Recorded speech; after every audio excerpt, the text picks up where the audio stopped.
Ano novo, contas já conhecidas. Logo nos primeiros dias chega o IPTU, IPVA, material escolar, cartão de crédito e parcelas acumuladas do fim do ano. Para muita gente, janeiro é um mês de aperto. Mas nem todas as contas têm o mesmo peso, não é verdade? Será que dá para organizar isso? No programa de hoje, um economista vai te ajudar a concentrar os gastos e manter as finanças equilibradas.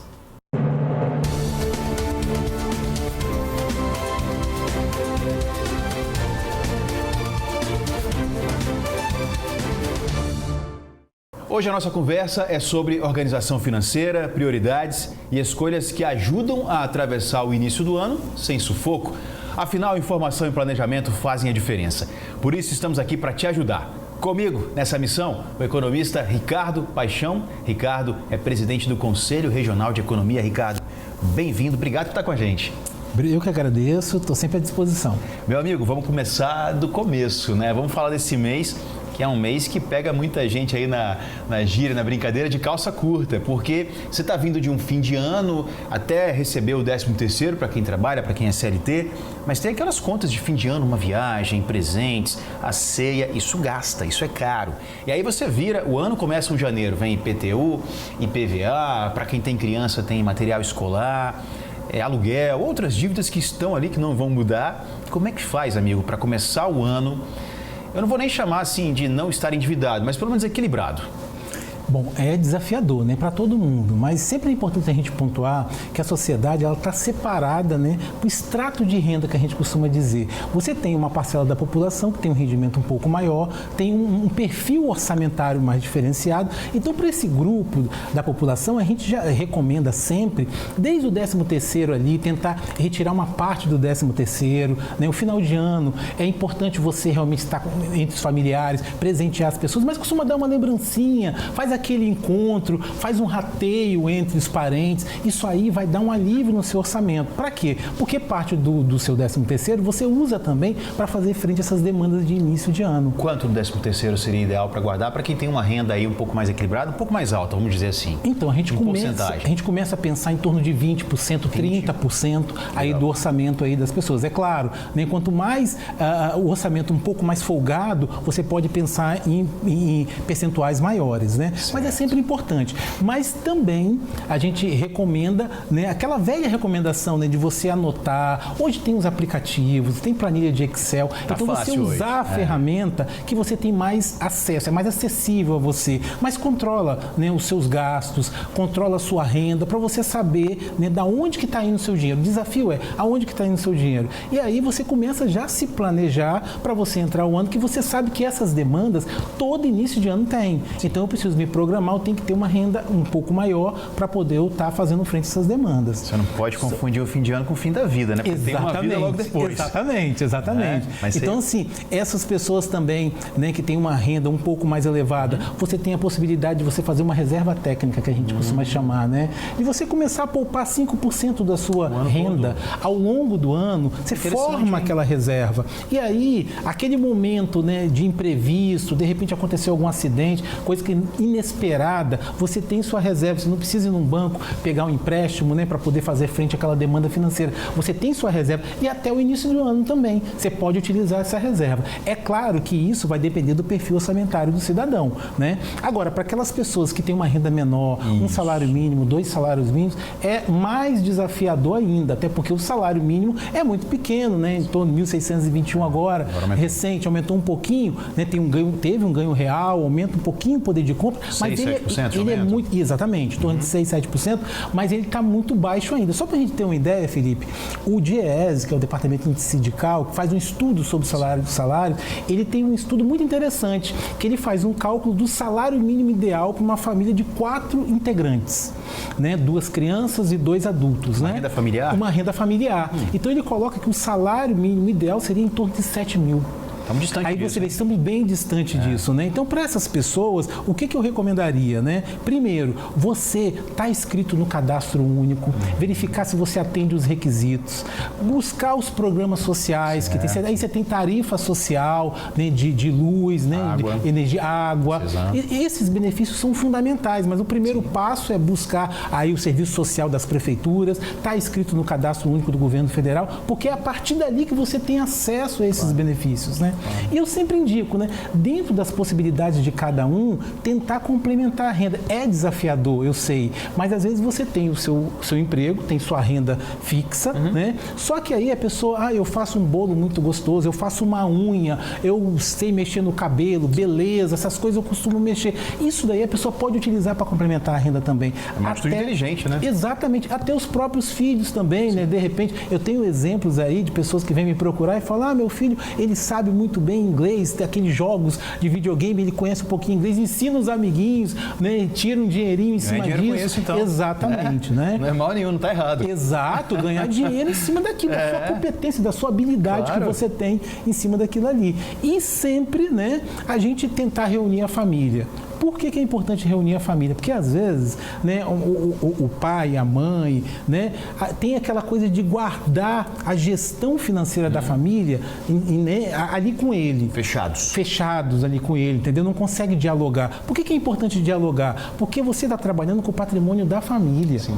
Então você tem que também juntar esforços para fazer frente a uma meta. Você estabelecer metas ao longo do ano é muito importante, Felipe. Porque aí você vai determinar o seguinte, no ano de 2026 nós vamos reformar uma parte da nossa casa. Todos os esforços têm que ser voltados para aquela meta. E aí você me pergunta assim, olha, mas uma criança, né, que não está trabalhando e pode ajudar, até uma criança que não está trabalhando pode ajudar. Aquele banho mais demorado no chuveiro quente, um tempo, né? Um tempo como hoje, né? Tem gente que toma banho quente nisso. Aí você reduz, ou toma banho frio, né? Está muito quente, você toma banho frio, você já dá um alívio na conta de luz, vai aliviar o orçamento da família. Aquele videogame que às vezes a criança está jogando ali 2 horas, tal, reduz o tempo. Tudo isso ajuda. A água também, de repente vai escovar os dentes com a torneira ligada, né? Na hora Tem como economizar, então, assim, né? até as crianças podem ajudar e dar um alívio no orçamento das famílias.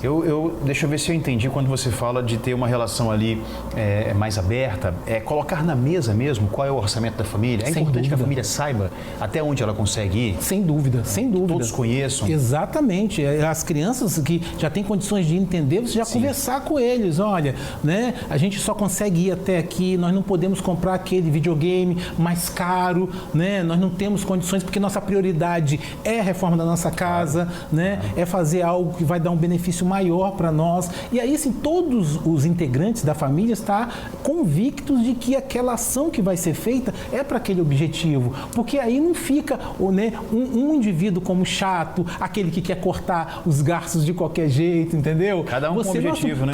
Exatamente. Você coloca aquilo para a família toda. E às vezes a família se encontra numa situação que está com alto grau de endividamento. Sim. Às vezes nós temos que nos desfazer de algum tipo de patrimônio. De repente um carro mais novo, olha, eu vou vender esse carro, comprar um mais velho, pegar a diferença e pagar minhas dívidas. A família tem que ter conhecimento disso também, né? Das coisas que vão ser feitas. Aliás, você tocou num ponto que eu ia chegar aí, que é a questão da dívida, que você, quando tem uma dívida, você desespera. Geralmente é assim, quem quer pagar, tem a boa intenção, desespera. Não adianta, você vai vendo aquela dívida crescendo, principalmente se for uma dívida de cartão de crédito. É a dívida que mais se enrola em juros hoje, é a do cartão de crédito ou a do cheque especial? Qual que é a mais perigosa? Sem dúvida. O cartão de crédito, eu costumo dizer que o cartão de crédito ele exerce em nós, assim, tem uma questão psicológica muito forte, que é a ilusão monetária. A ilusão monetária é você ir para um shopping, passar o cartão, comprar um tênis de R$800, eu vou parcelar, isso aqui é perder de vista, cabe no meu orçamento.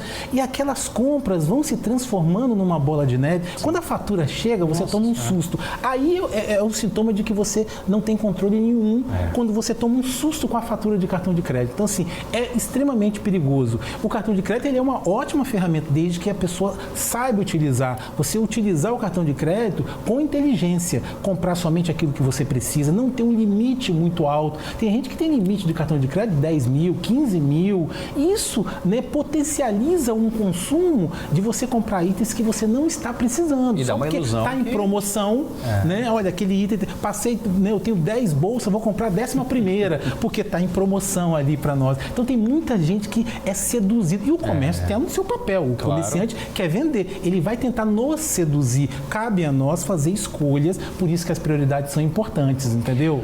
Ô, Ricardo, uma curiosidade, assim, um pouco fora da nossa discussão, mas tem um pouco de responsabilidade das instituições financeiras. Eu vou contar aqui um caso de uma colega minha que tinha um salário algo em torno de 5 mil reais e ela recebeu um cartão com quase 20 mil de limite.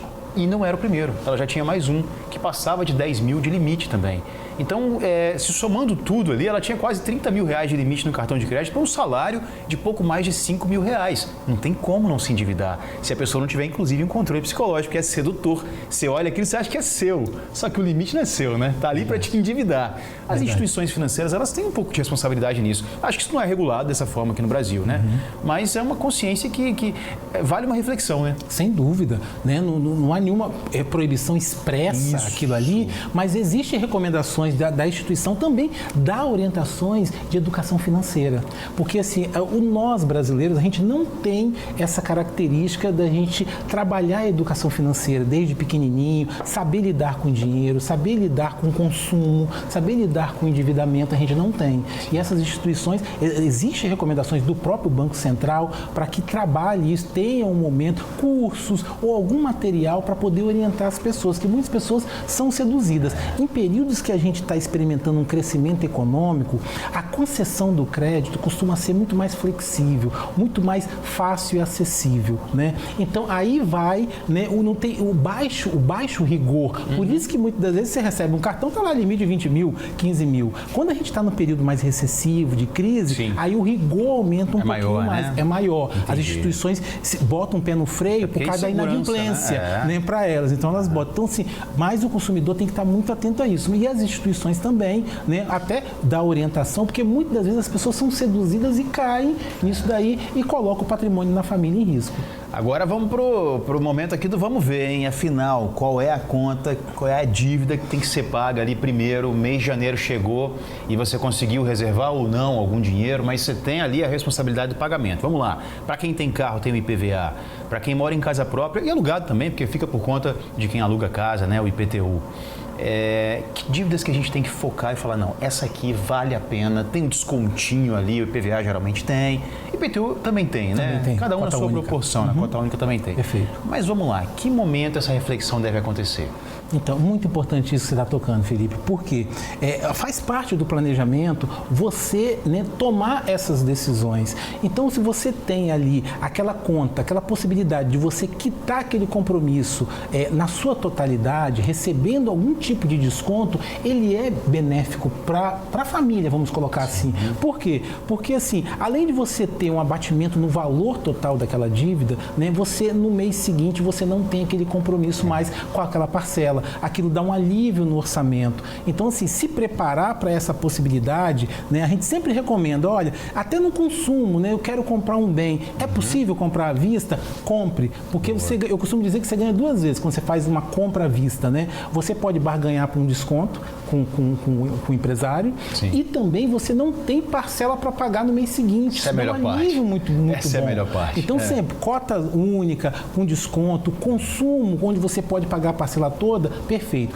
E naqueles casos que você não tem, que o bem tem um valor um pouco maior e você não consegue. Se você conseguir pelo menos pagar uma parte, 60%, né, legal, 50% do bem, e você financiar uma parte menor, ótimo para o orçamento da família. Você dá um alívio para o orçamento também. também. Então você trabalhar sempre com essas possibilidades, dar uma entrada um pouco mais robusta, né? Aí por isso que o planejamento é importante, porque você acumula, se possível, né? Se tiver de acordo com o seu perfil, né? Como a gente comentou no início, você pode ao longo do ano acumular um determinado volume de recursos e aí você dá uma entrada, vai comprar um automóvel, uma entrada, pega aquele carro mais usado, você dá como entrada ou vende aquele carro, usa aquele valor para bater e financia o mínimo possível, porque aí o seu orçamento vai estar com uma folga. Isso é legal, porque as pessoas às vezes não calculam a quantidade de juros. Elas calculam o tamanho da parcela.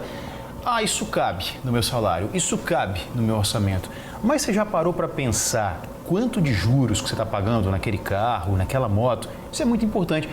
É uma reflexão que às vezes a compra tem muito a ver com emoção, né, Ricardo? Sem dúvida. Isso é complicado, isso é perigoso, né, amigo? É verdade. Eu costumo dizer que a economia, ela está muito mais próxima da psicologia do que da matemática, sim, entendeu? Porque realmente a decisão de consumo é um ato que envolve muita psicologia. Questão de valores, questões culturais, questões religiosas, sim, né? Está tudo envolvido naquele ato de consumir. Mas aí as pessoas, você tocou num ponto importante, a questão dos juros, porque muitas das vezes a gente vai adquirir um bem e aí o vendedor fala bem assim, olha, a taxa de juros está baixa, está 2%. Mas aí quando você assina o contrato e vai ver lá, está sempre um valor maior, nunca bate aquela informação, né? Isso acontece porque mesmo. É o seguinte, a gente tem que pedir, né, ou no comércio, ou na instituição financeira, quando a gente estiver fazendo um financiamento, o custo efetivo total. Peraí, repete isso aí, custo efetivo total. Isso aí é uma sigla, importante. No custo efetivo total, não vai estar lá só aquela taxa de juros que está ali. Vai estar alguma outra taxa, por exemplo, se porventura tiver alguma taxa que a instituição financeira cobra, o IOF cobrado da operação financeira vai estar ali. Então você tem um custo, tudo vai estar ali. No custo efetivo total da operação vai estar todas as informações. Por isso que muitas das vezes o custo efetivo total é maior do que a taxa de juros anunciada. Você fala assim, eu estou comprando um automóvel, anunciaram que está taxa de juros de 1,2%. Mas na hora que você fecha o contrato, você vai ver 3%, 2,5%. Você está entendendo? Porque no custo efetivo total vai estar todas as taxas envolvidas da operação. Por isso que é importante a gente pedir isso, né? Olha que interessante, hein? Então, você que está aí ligadinho aqui no Ponto de Vista, na hora de fazer o seu parcelamento, seu financiamento, vai comprar a moto, o carro, o sonho da casa própria, não foque tão somente naquela taxa ali, que seria uma taxa final de juros apresentada pelo vendedor, apresentada pela instituição. Procure entender o custo efetivo total da operação, que aí você vai saber na íntegra quanto vai custar aquilo ali. Perfeito. Pô, muito bom isso aí. Vamos fazer o seguinte, aproveitar esse momento para dar uma respirada, tomar uma água, toma um cafezinho, fica com a gente, que o intervalo é bem rápido e no retorno o Ricardo já prometeu que tem uma fórmula legal para te passar, para te ajudar a não entrar 2026 endividado. Reflexão, pensamento positivo que vai dar certo. Segura aí que a gente já volta.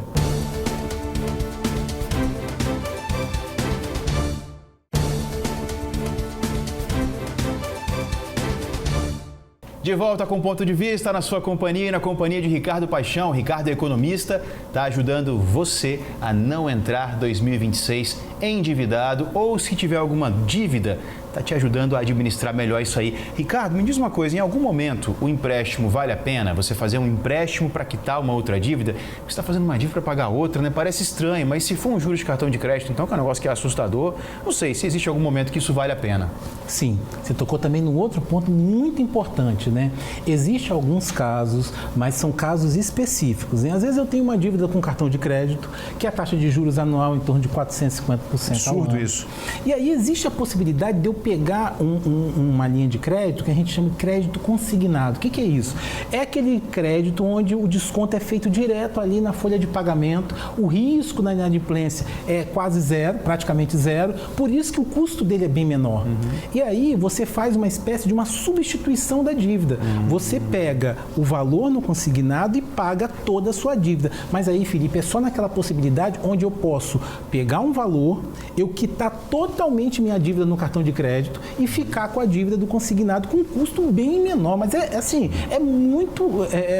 extremamente vantajoso, claro, porque a taxa de juros do consignado é bem menor. Né? Do consignado, exatamente. É claro que tem outras linhas de crédito outras também aí a pessoa tem que estudar. Eu até recomendaria, porque de repente tem alguém que está ouvindo que não tem tanto conhecimento técnico, não conhece muito bem, procurar um especialista. E aí o nosso conselho está à disposição, tá, Felipe? Procurando lá, dependendo das dúvidas, pode ser atendido de forma gratuita por um economista que vai ser indicado pelo conselho, para que as pessoas possam ser orientadas também. Então é importante a pessoa estar sempre buscando isso. Olha, essa linha de crédito é mais barata, mas eu preciso pagar toda a minha dívida. Porque às vezes o que acontece? A pessoa tem uma dívida, aí faz uma outra, paga uma parte daquela dívida e fica com duas. Sim. Aí nesse caso já começa a complicar, dependendo de como você vai, né, administrar isso. Então o ideal é você se livra de uma dívida que tem um custo maior, que tem uma taxa de juros maior, né? E aí você troca por outra que tem uma taxa de juros bem menor. Isso é vantajoso. Consórcio, ainda vale a pena em algum caso? Então, depende muito da necessidade que você tem daquele automóvel, né, daquele bem que você está adquirindo no consórcio. Se você não tem tanta pressa, se você pode aguardar por um prazo aquilo ali, é vantajoso porque o custo dele é bem menor, né? E você tem possibilidades aí de ser contemplado, ser sorteado, né? Dar um lance, sim, e adquirir aquele bem, né? Mas agora, para quem precisa, não tem pressa, né? Para quem precisa de forma quase que imediata, aí não é tão vantajoso porque você precisa do bem e aquilo ali pode demorar um tempo bem maior. Meu amigo, pergunta bônus para a gente caminhar aqui para a conclusão do nosso bate-papo. Qual é o maior erro, se é que existe aí um ranking ligado ao endividamento? Qual é o maior erro que as pessoas cometem? Então, as pessoas, primeiro, né, falta de planejamento. Acho que a palavra mágica é planejamento. Porque assim, o ideal é toda compra que a gente for fazer, em qualquer local que a gente esteja, você sempre fazer uma pergunta: eu estou precisando desse bem? Isso é legal, será que não teria um outro, né, bem ou um outro objeto que seria mais útil do que esse aqui? Às vezes eu tenho 10 pares de sapato ou de tênis, vou comprar o 11º, vai ficar no guarda-roupa. Né? Eu vou passar boa parte do ano sem usar aquele tênis. Sim. Então, às vezes, eu estou precisando de alguma outra coisa que eu nem... Então, assim, às vezes você passa no local, está na promoção, mas faça uma reflexão: estou precisando daquilo ali, é essencial para mim, é essencial para minha família aquilo ali. Então, assim, essas coisinhas são importantes, porque contribuem na sua decisão de consumir, né? E você sempre reunir a família, como a gente colocou no início, né? Até para aquisições de bens também, né? Às vezes você vai comprar uma geladeira, uma máquina de lavar, reunir a família, é um momento. A geladeira pode ser muito antiga, pode estar consumindo muita energia, de repente é interessante trocá-la, aí você vai gastar todas as suas energias, vamos trocar a geladeira. Então, assim, todas essas decisões em conjunto com a família e se planejar para tomar a decisão mais acertada no ato de consumir. Planejamento, reflexão e consciência, né? Sem dúvida. Se você pode, de fato, arcar com aquele investimento, com aquela dívida, se é o melhor momento. Afinal de contas, você vai mexer com o orçamento da sua casa, da sua família. A depender, vai diminuir o seu poder de compra. Isso é muito sério. Então, para que você tenha um ano bom, um ano próspero, faça isso. Siga as dicas do Ricardo, pense bastante, faça reunião com a sua família, se planeje. Essa reflexão é muito importante. Ricardo, meu amigo, obrigado por ter vindo. Volte mais vezes. Tenho certeza que suas palavras aqui vão ajudar muita gente a continuar. Já entramos em 2026, agora é continuar num bom momento ali, um otimismo e principalmente no equilíbrio financeiro. Eu que agradeço, estou sempre à disposição. Valeu, amigo. Tudo de bom, viu? Obrigado.